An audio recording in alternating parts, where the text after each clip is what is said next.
nerds! Hello, nerds! Hello, nerds! Hello, nerds! So nerds! Hello, nerds!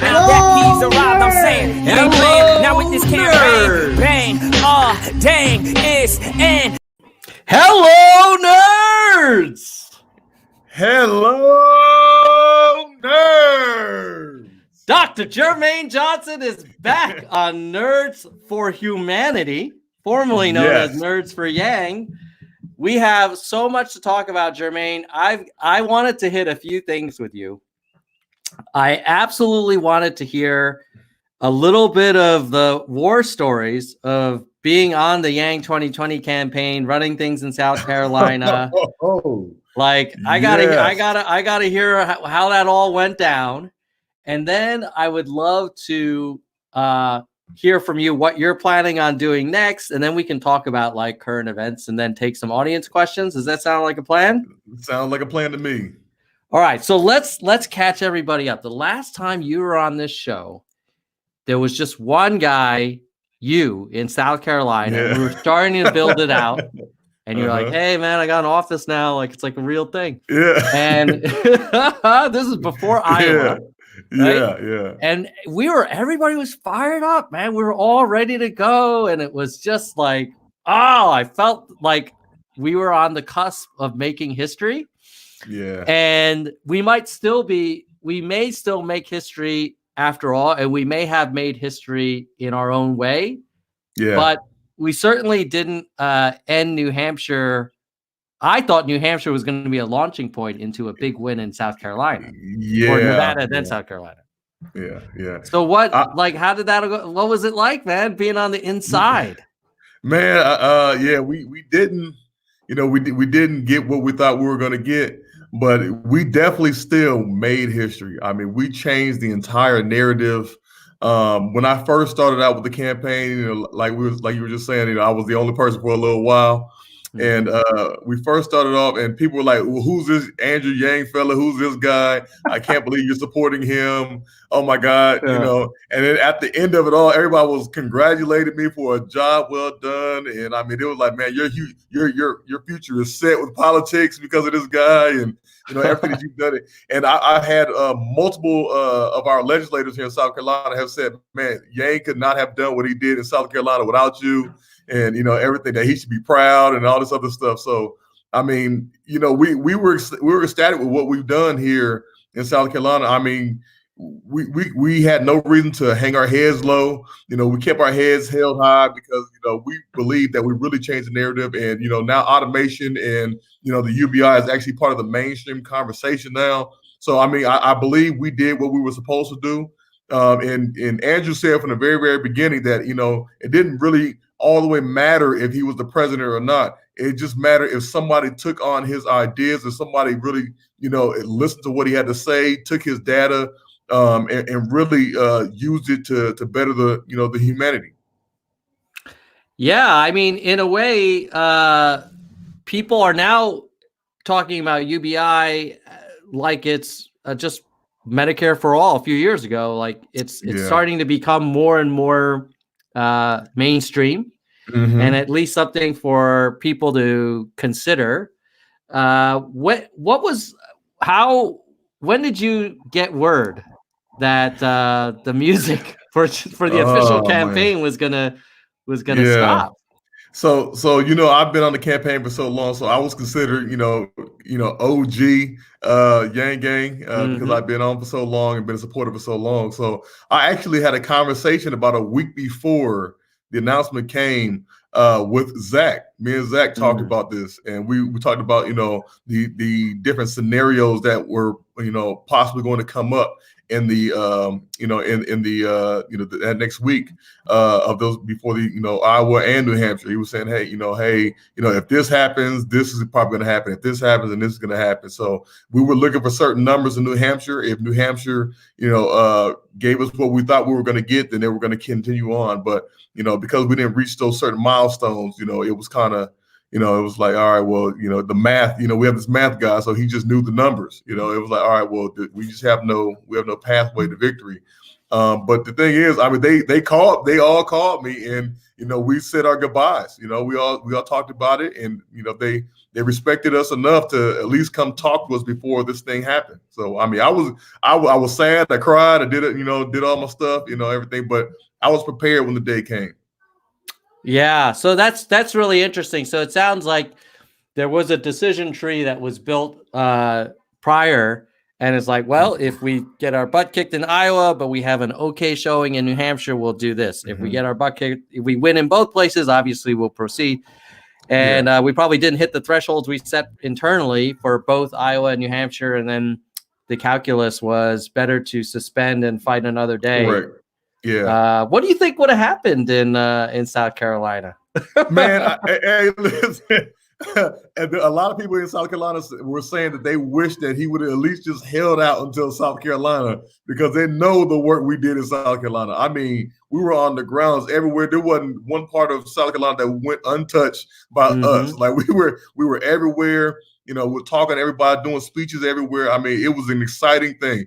I think we definitely would have had a good chance to top 5 in South Carolina had he stayed in. I mean, we were that good. So I was excited. I was ready to rock and roll. And I mean, it was just sad that that was probably the saddest part was, man, we really couldn't see our efforts come to fruition at that point. I don't want to dwell on the past, but I have to say and one more thing. So right before he suspended his campaign, we were about to roll out and I'm not going to say his name, but we were about to roll out our first big endorsement. Yes, a huge endorsement in the state of South Carolina, a huge legislator endorsement, a huge one. And we were we were about to roll that out, and we also had another legislator endorsement who was mulling a decision to switch from one of the top candidates to come to us. And we were going to roll them out both at the same exact time. I mean, I'm telling you, man, I was like, I was running around screaming like, yes, if we get these two legislators to come out and publicly do this on CNN and all, like we were rolling out two huge endorsements, man. And I mean, it fell through. So they called me like the day right before Yang was about to suspend, they called me and said, "Hey, so we're gonna roll them out, or what are we gonna do?" The legislators called me, and I said, "Man, let's just hold off because we don't know what's gonna happen after New Hampshire. So just wait on rolling this stuff out." But they were ready to go. We were gonna fly them out to California to do speak. I mean, it was all type. I'm sorry to break the bunch of bubble, but damn it, let's unsuspend. Let's unsuspend. Yeah, I'm telling you, man, we were popular, man. We were popular. We were really popular, man. Because it's funny hearing that, because if you look here, let me just share my screen for a second. If you look here, it's not like it's not like Buttigieg and Warren and Klobuchar kicked ass in South Carolina. Like, I feel like there was room for a Yang, at least top 5 surprise, maybe. That's what I said. I said we were going to be top 5. We were going to be top 5. Yeah, we were going to be top 5. So, yeah. That's, I'm sorry, but we were going to be top 5. Our pathway was there.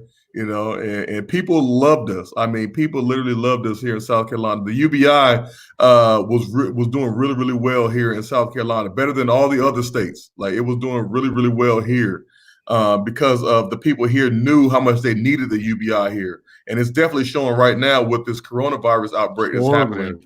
People are really saying they really could have utilized a universal basic income. So, I mean, hey, 2024 is coming around, baby. So I kind of feel, I lived in Seattle for 15 years before moving as an expat to Zurich.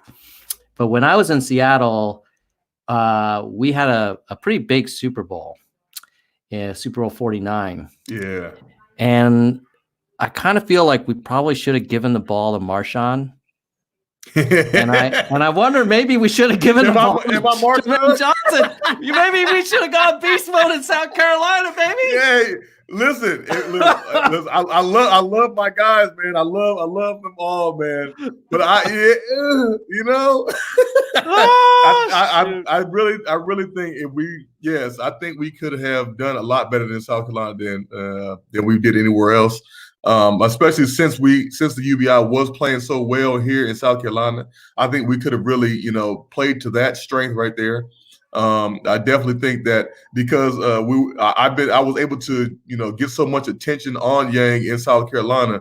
I mean, it just showed the potential that we had in this campaign. So, like I said, I mean, hey, you could have given me the ball. I like to be synonymous with Kobe Bryant, but give me the ball in the fourth quarter, baby. We're going for the win.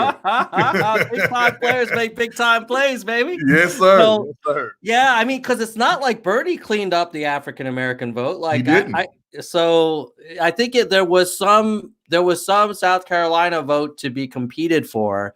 And obviously Biden did extremely well, but I wonder, maybe some of the Biden voters felt like, well, they didn't have a choice, an alternative that they were excited about. And that's exactly right, because a lot of the Biden people were Yang people. Yeah. So and they loved Yang. I mean, like I said, a lot of big endorsers, were like, man, we love Yang. Like, people they really love Yang down here. So. I mean, and the interesting thing now is, you fast forward, if the campaign were still running, given the virus thing and the potential recession and all this kind of economic calamity that we might have because of this virus thing. Yes. You hear some politicians talking about, like, oh, let's design a new government program that provides these specific benefits and has free testing and which is great.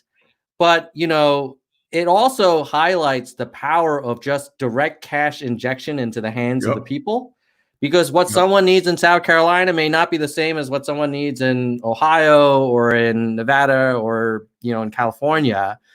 And now people are talking about, more direct aid and stimulus and stuff like that. You wonder if if the old Andrew star would have shined brighter now, even in this very difficult time.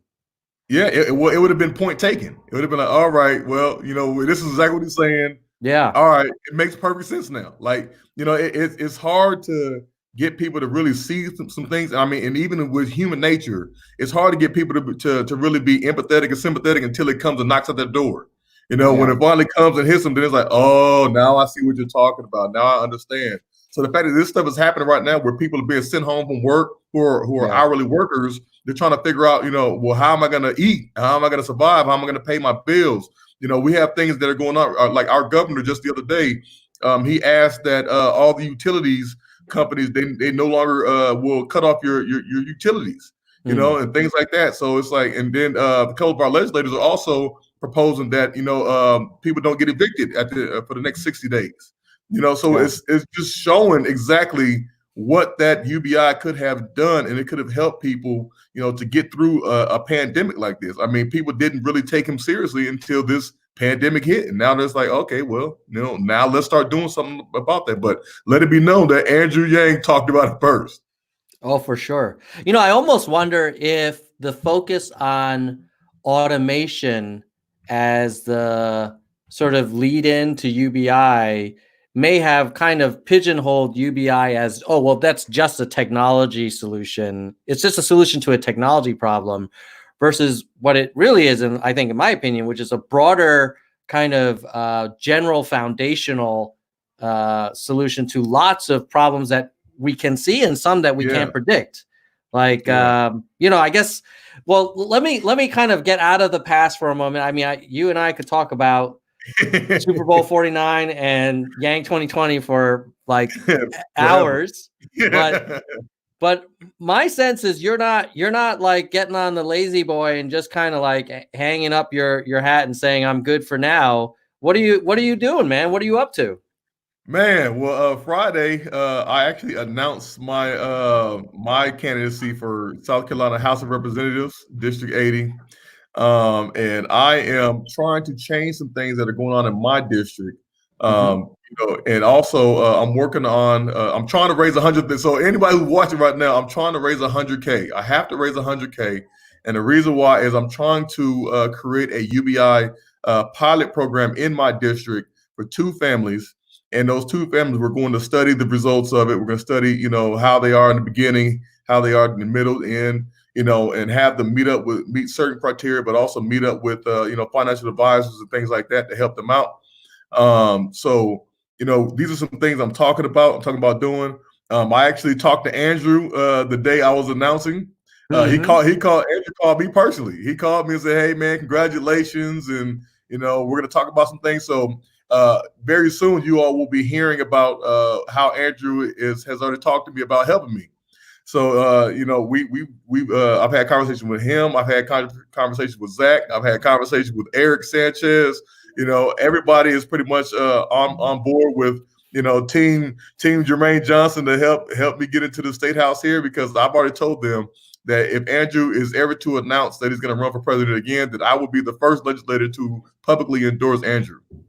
I love it. So how did you decide to go for the state legislature versus a federal office like Congress? I've always looked at the state legislature here because I'm a big believer that local politics really has a direct effect on the people's lives every single day. And if I can get my state to adopt a UBI, then it'll be a lot easier for Andrew to get it passed federally.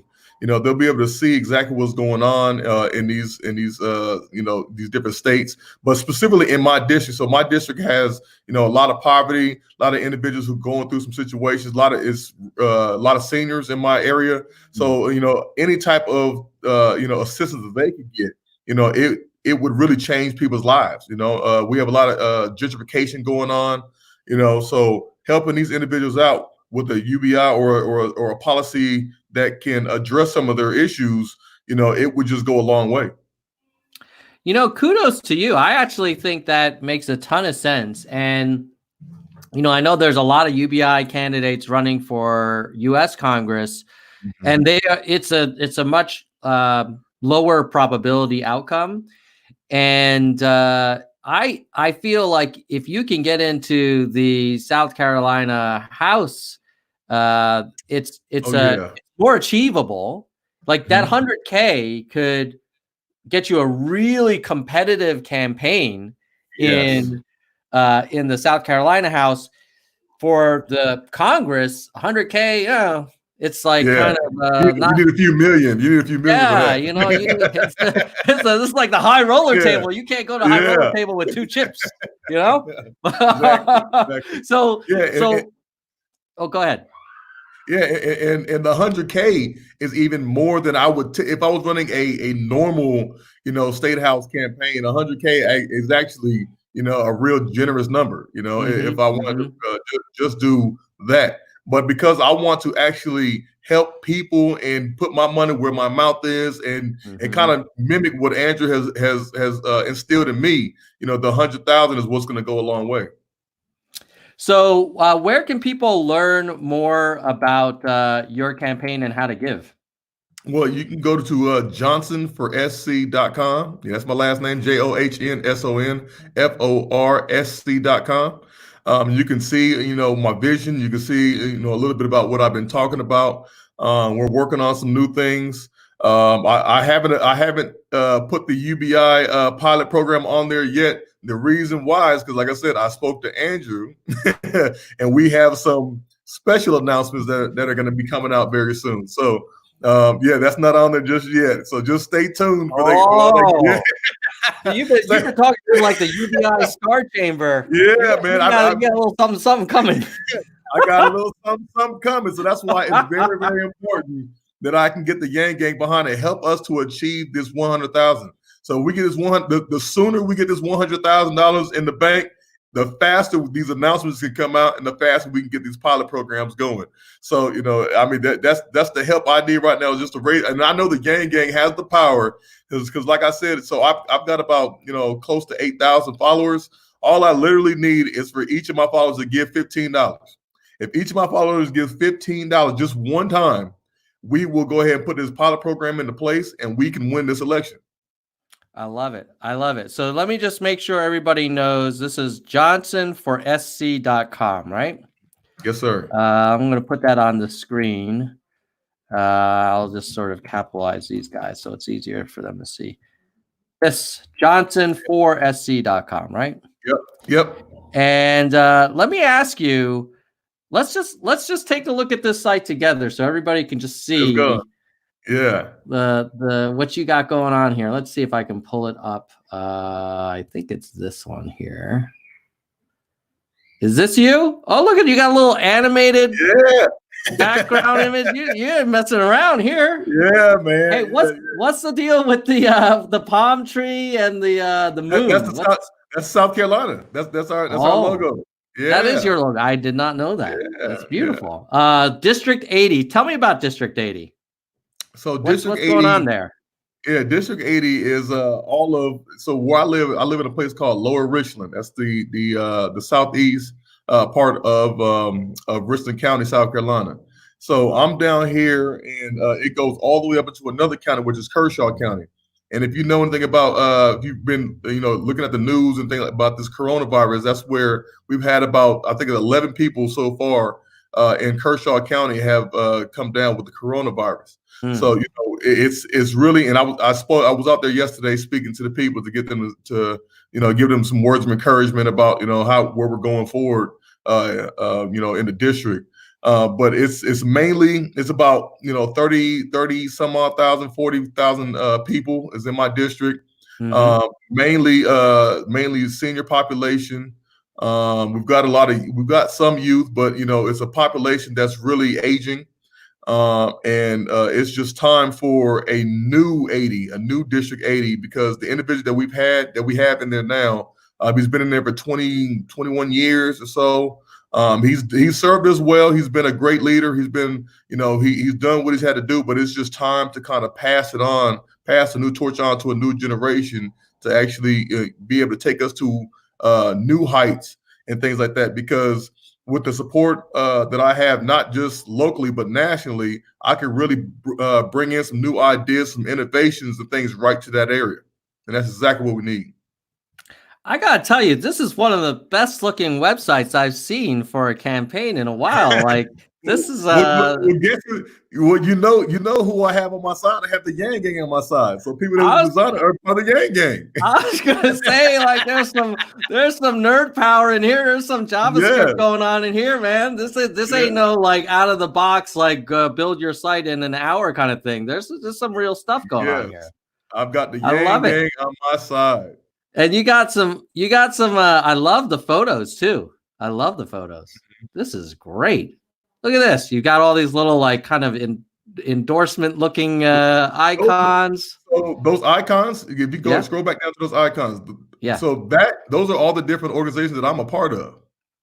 Have you met this guy? I heard he's kind of influential. This guy here. Well, I know him, and I know his daughter. They're great individuals. I know his grandson, the one that was working for Mayor Pete. So, they're all great individuals. They all, talk to me and give me the advice that I need. So, I mean, we're all connected down here.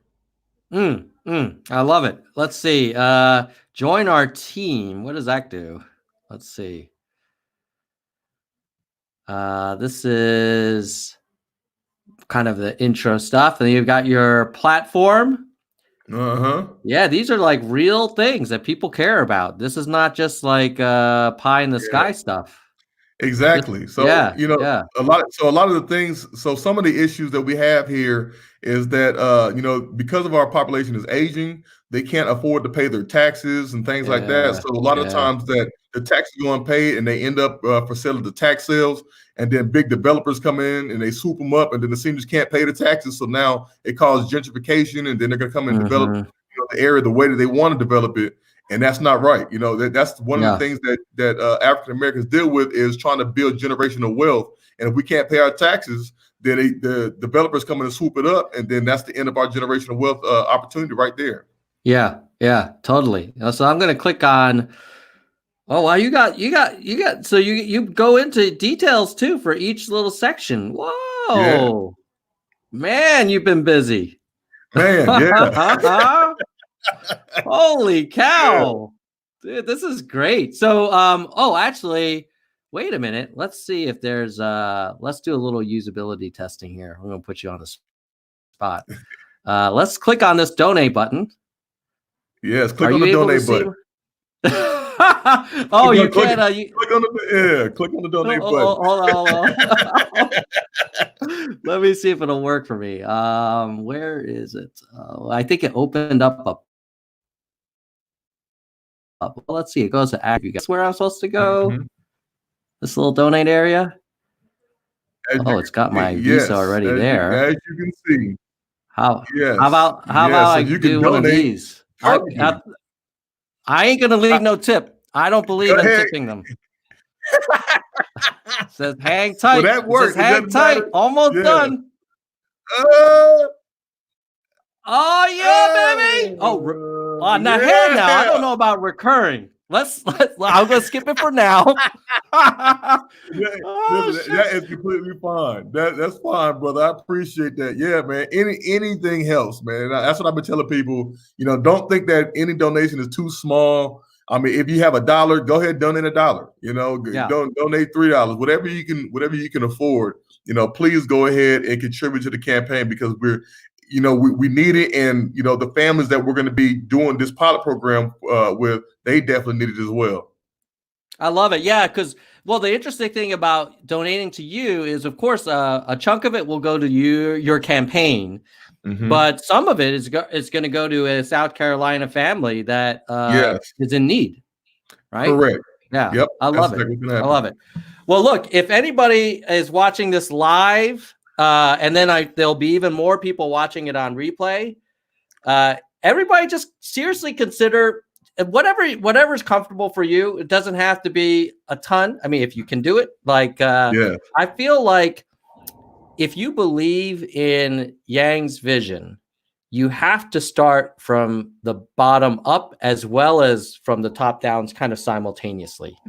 And the thing about your campaign, Jermaine, is you are going for a very achievable goal. You're not saying I need to be leader of the House in DC tomorrow. You're saying, hey, I'm going to go for South Carolina State House, and I'm going to go for my district, and I'm going to present a new vision and fresh ideas, fresh energy, and I'm gonna do things that campaigns typically haven't done, like what you're planning on doing with a UBI pilot or example or test case.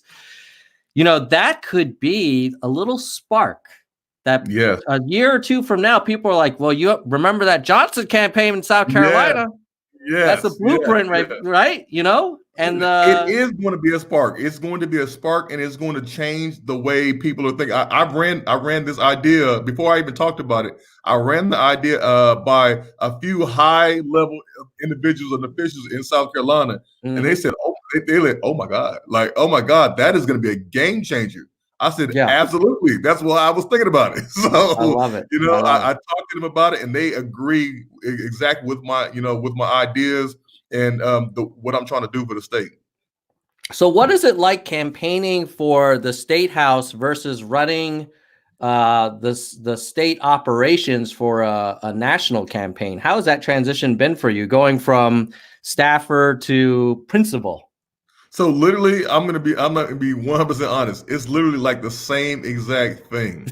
So it's nothing different. It's nothing different. It's just the only difference that it is I'm in a controlled area. I have a specific boundaries in terms of the district that I'm going to be in here. But when I was doing Yang stuff, so they were calling me the Andrew Yang of South Carolina. So they were calling me.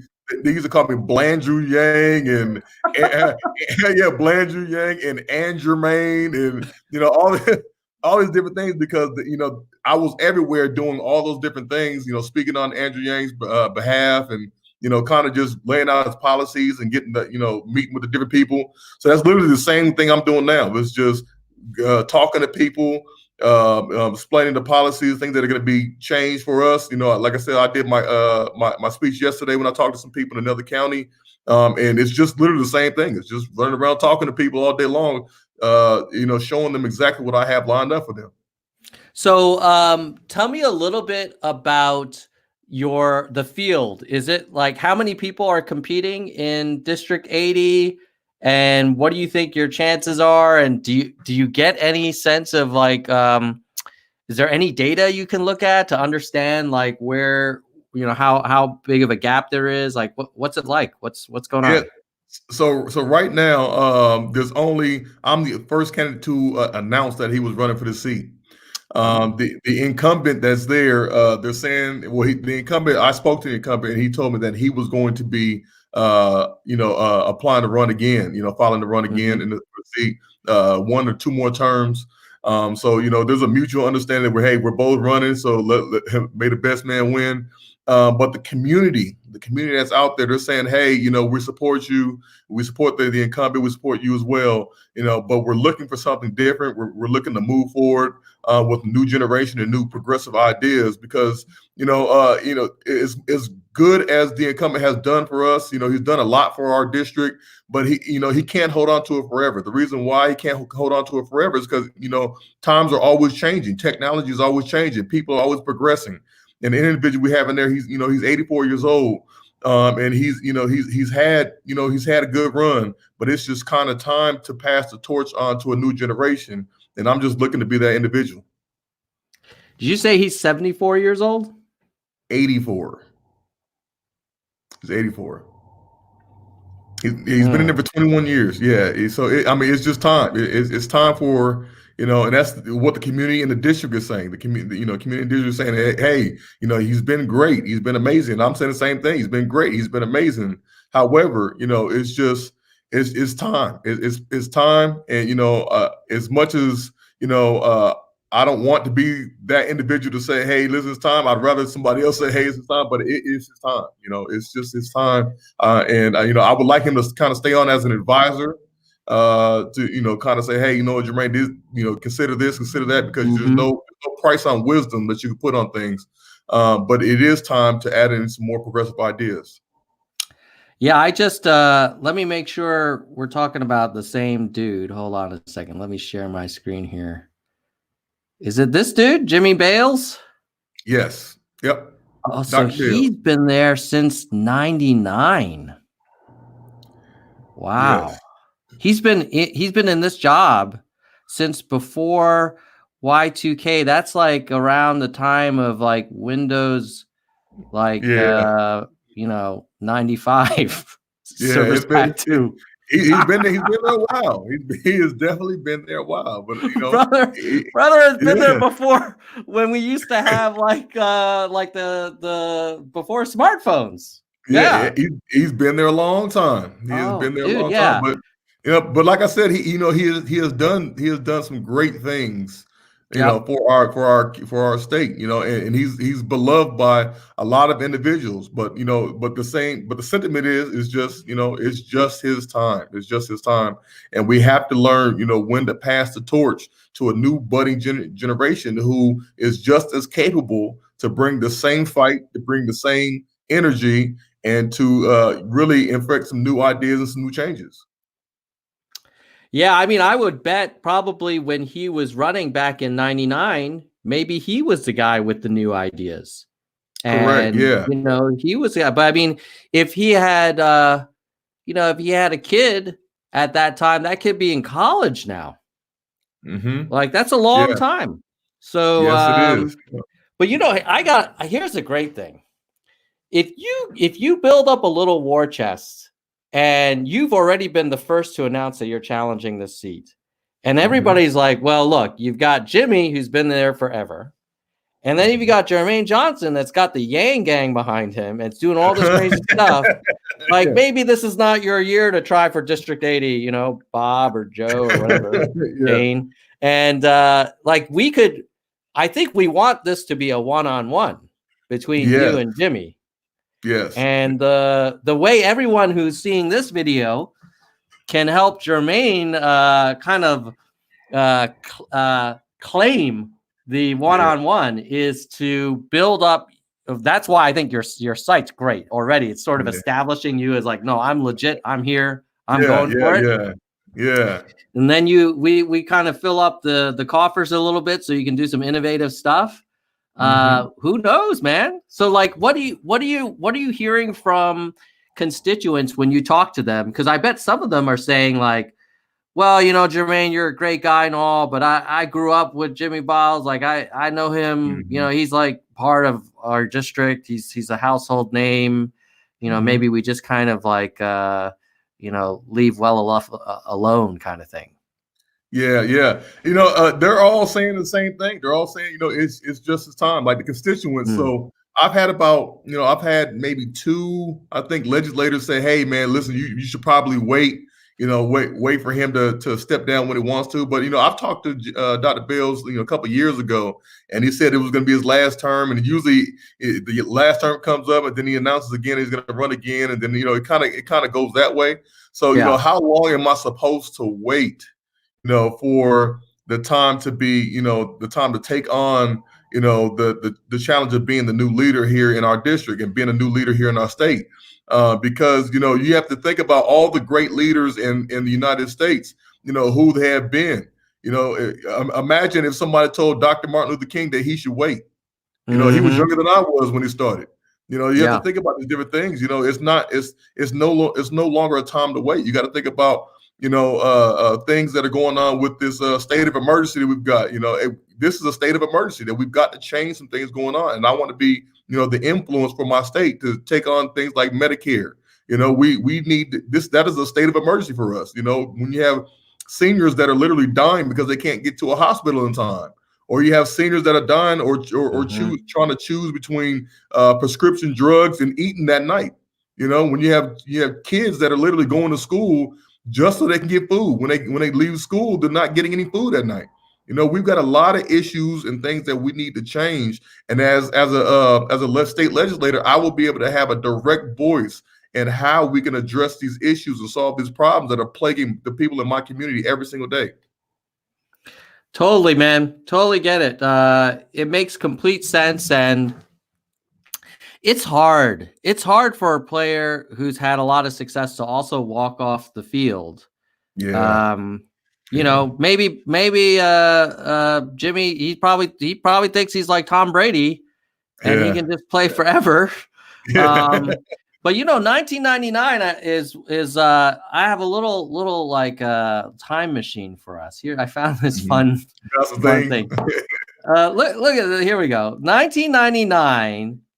This people used to use the BlackBerry. Look at that screen. The Backstreet Boys. The Backstreet Boys guys? There. Who Wants to Be a Millionaire? That's a long time ago. Star Wars Episode 1. Harry Potter just came out. That was like American Pie. American Pie. That was my movie. Look, remember this song? Like da da da da da da da da da da da. Yeah. So I mean, those were good times. Those were good times. Furby babies. Those were good times, but there were different times. Like the problems we have now are going to be very different than we had in 99.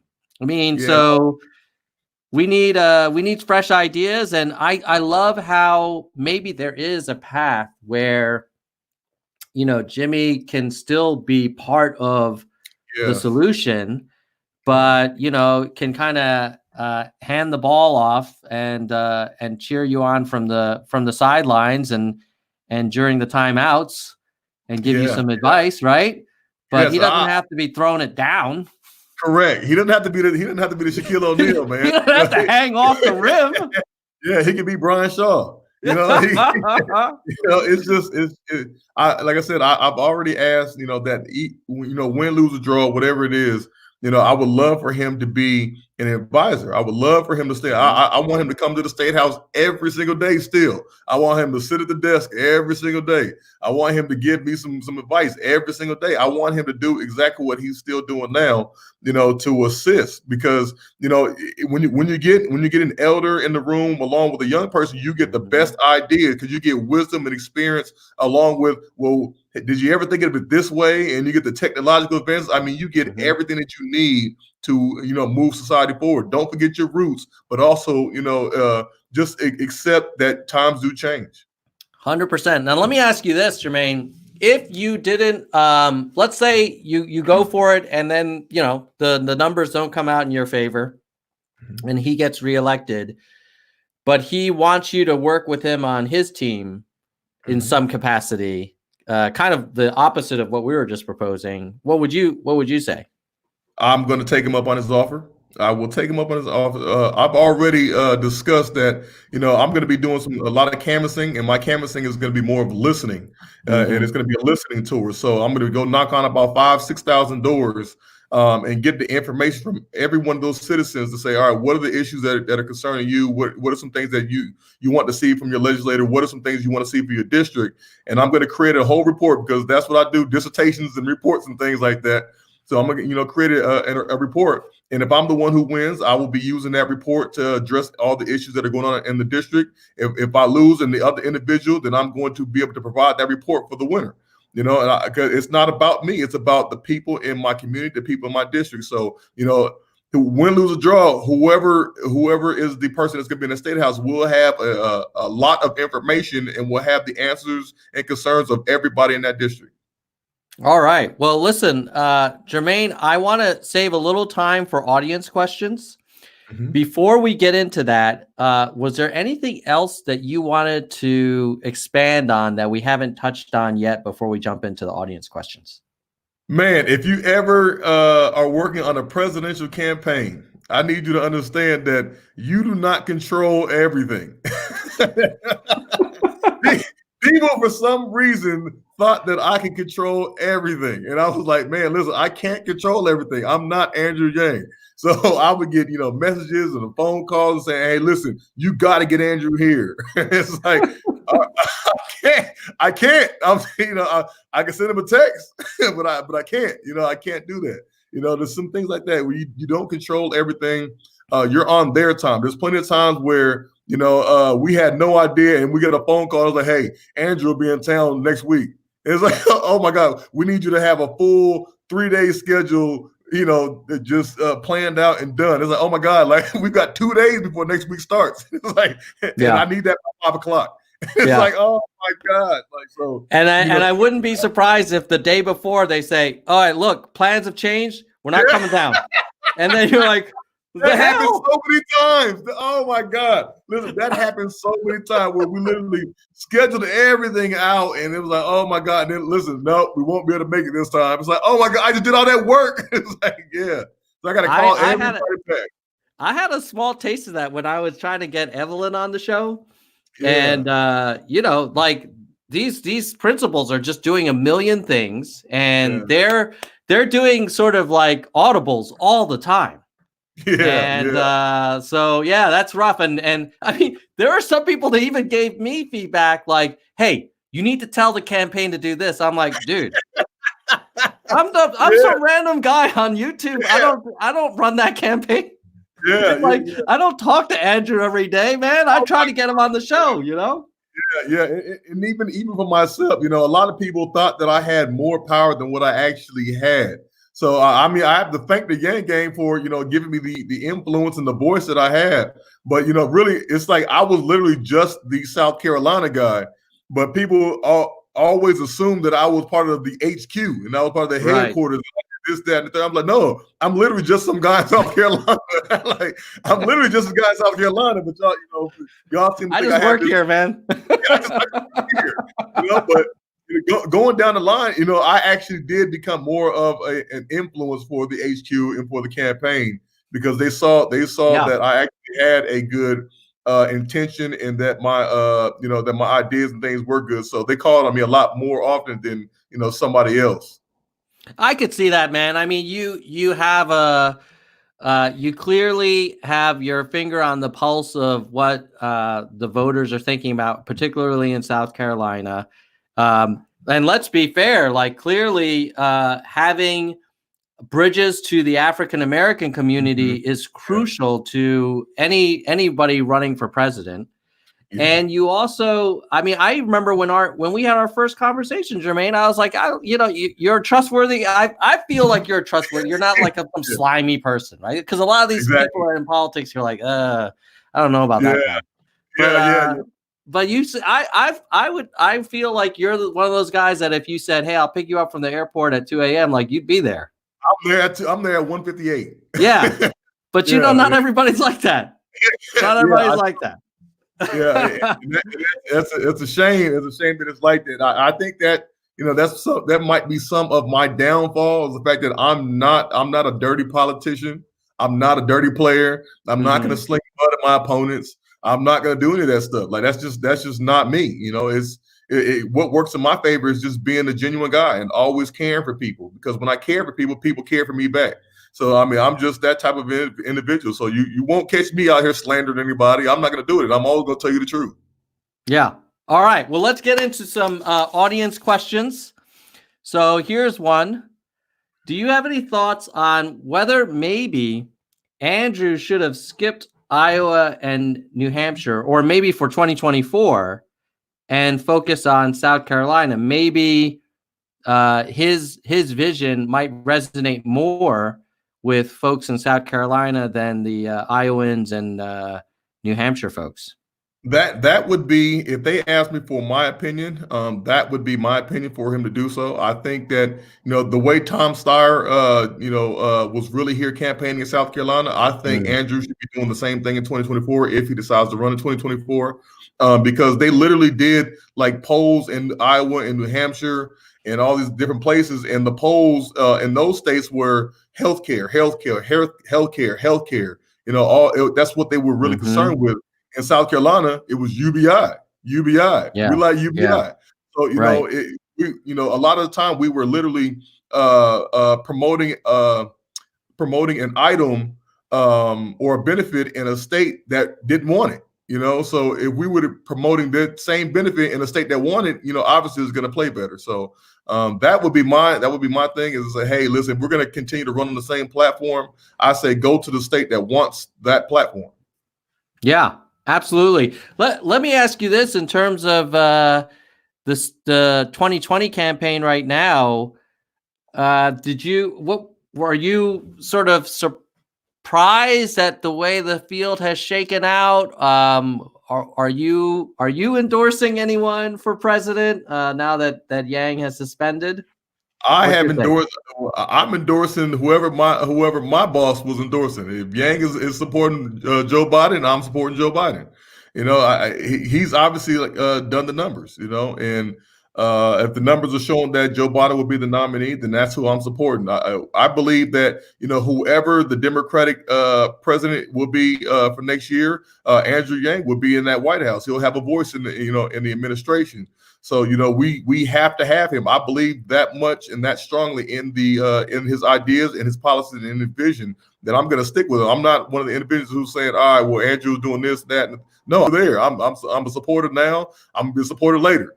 I'm there with him because of everything he said. It just resonated with me and what I've been through in my childhood. So I'm with him. So that's who I'm rocking with.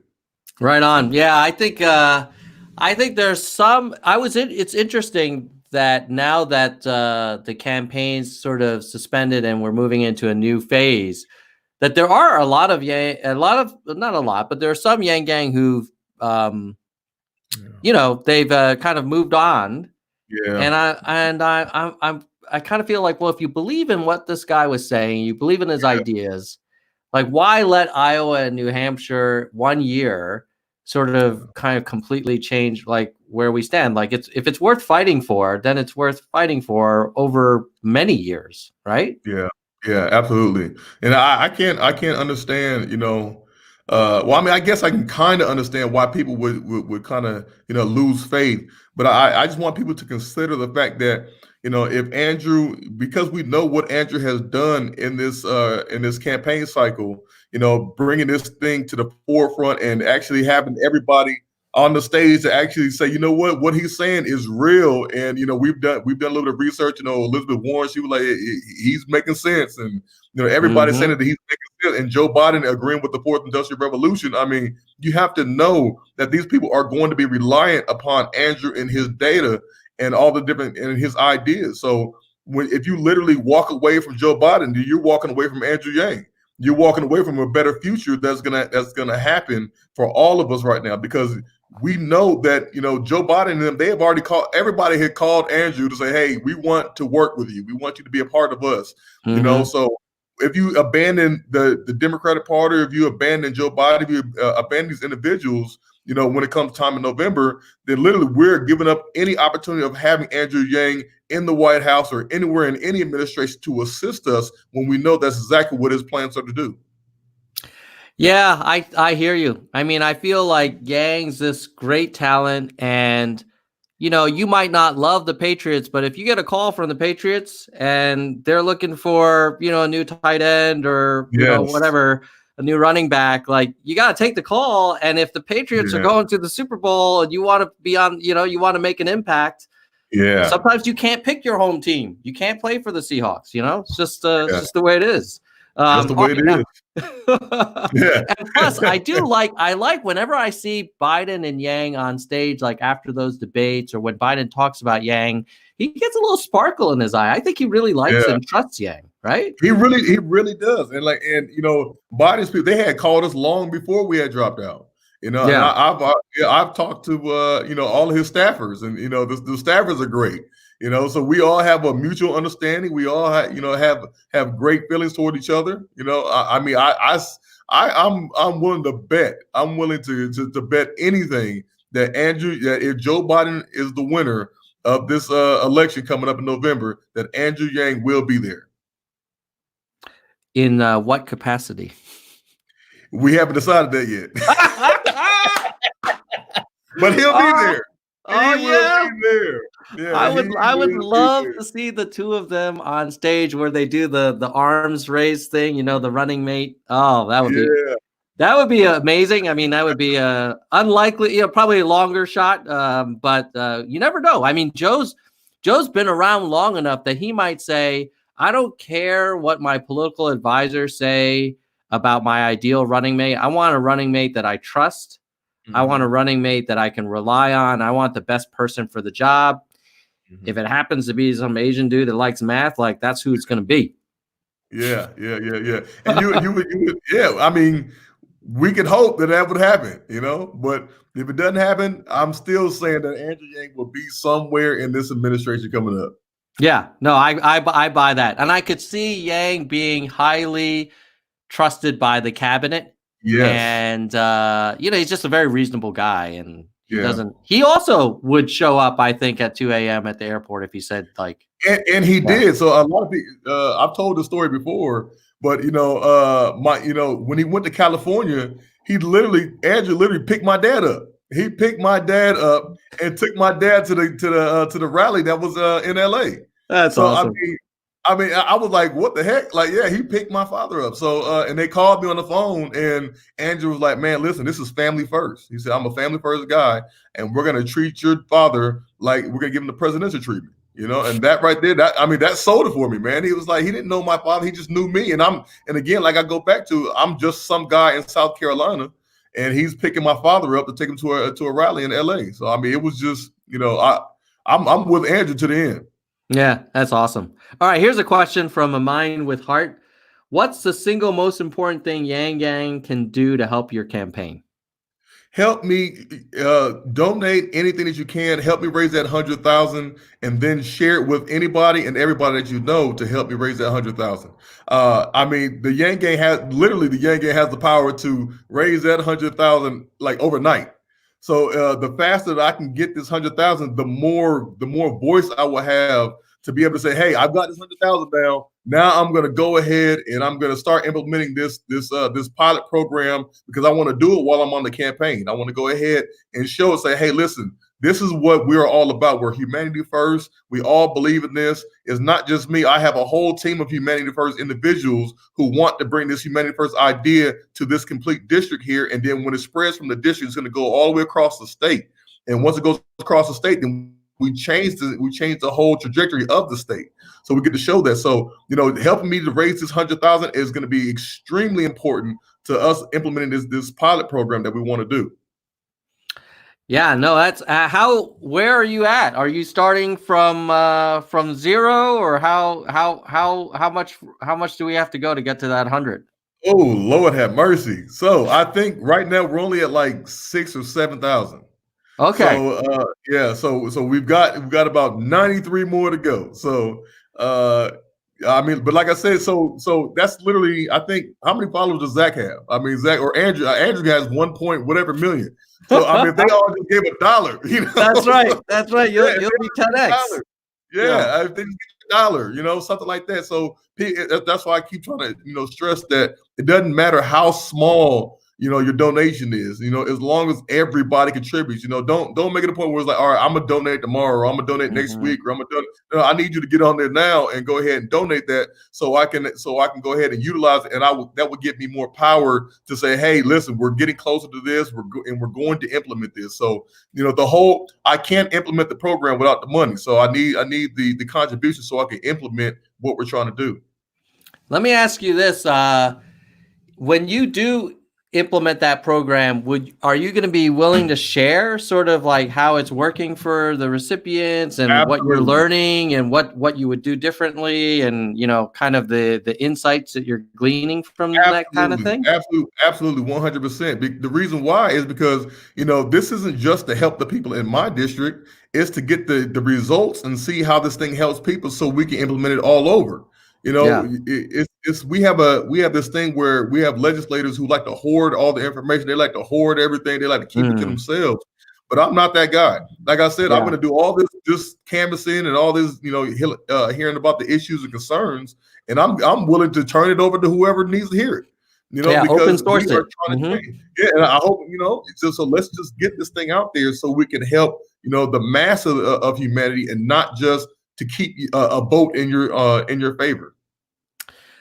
You know what you should do, Jermaine? I need you to make me one of those custom Act Blue links where we can track what the Nerds for Humanity audience can raise for you.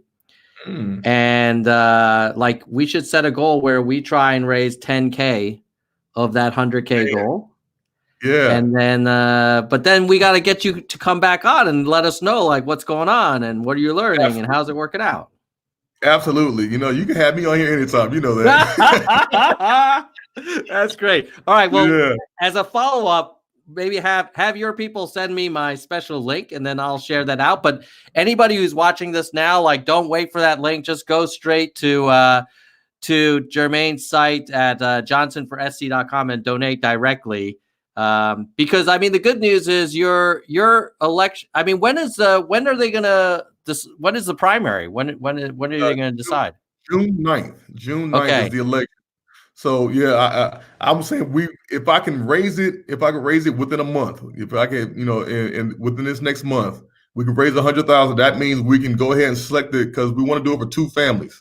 And that means we can select the 2 families within the next few weeks after that, and we can go ahead and implement it and have everything. We can have some preliminary results of some of the things that have happened by the election day. You know, so that's what we want to be able to have. So the faster we get that 100,000, the faster we can implement it, and the faster we can show you all that, you know, UBI is for people and can assist families. All right. Well, let's hope that everybody out here.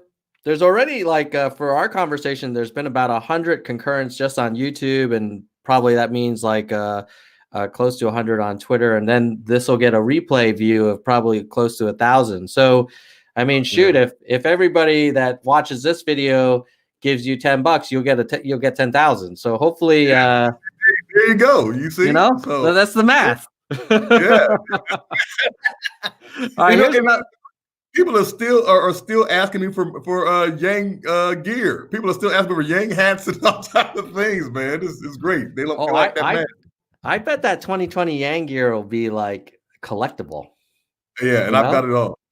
Yeah, because we'll be like, dude, we were backing this guy when it wasn't cool to be. Yeah. All right, here's a question from Erica. Do you think Andrew will run again in 2024? You know, I really can't say. I really don't know. I think that if we have a Democratic president, I don't think he would try to challenge that person. Because obviously Andrew would be in that administration, so that'd be like him coming out of the same administration as somebody where he's got his own ideas, you know, influx in there to say, hey, you know what, let me go ahead and challenge this guy for the spot that he gave me. You know, I mean, it's just, it's kind of a thing. So, but I think, you know, if there is not a Democratic president, and then we're coming up in 2024 where it's kind of a free for all. I can see Andrew running again then. Yeah, I guess it's not clear if Biden were president that he would go for the full 8 years, though, is it? Or it's not clear. It's actually not clear. And he said that he would go for both terms, but we don't know. I mean, we have to think about how Biden's health is, and how he's aging as well. So we have to think about all the different particulars that are going into this. And I mean, the same thing with Bernie. We have to think about those same things. So I think whoever they pick for vice president will play a big part as to who we are going to be trying to elect in November. Yeah. Well, Jermaine, I've always enjoy our conversations. It's always fun, and I'm so excited for you with your run. And I've talked to a lot of candidates on this show, and I kind of feel like you're playing a really smart move by going for the state house. And I feel like if you're going to donate to a Humanity Forward candidate, like the expected return on investment of a donation to Johnson for SC may be higher than many other candidates who are a bit longer shot, going for a federal office. And maybe we are beginning to watch the start of a budding career for Mr. Johnson, and we'll look back and we'll say that was a smart move, that he started in District 80, he got some results, then he went to the federal level, and then who knows where. But that's super exciting, and I hope everybody will really consider helping you out, even if it's just a few bucks. Nina says she just donated while we were talking. Thank you so much, Nina. Thank you so much. Yes. Much love. And so if everybody else can do what they can, I'm sure Jermaine will come back on and let us know how the campaign is going, because between now and a few months from now, there's going to be a lot of fun stories that I'm sure you're going to be telling the Nerds for Humanity Nation. Yes, absolutely. I'm going to keep a tally of all the crazy and good things that happen along the way. I love it. Well, I think with that, we're going to say goodbye, nerds. Goodbye, nerds. Goodbye, baby nerds. All right.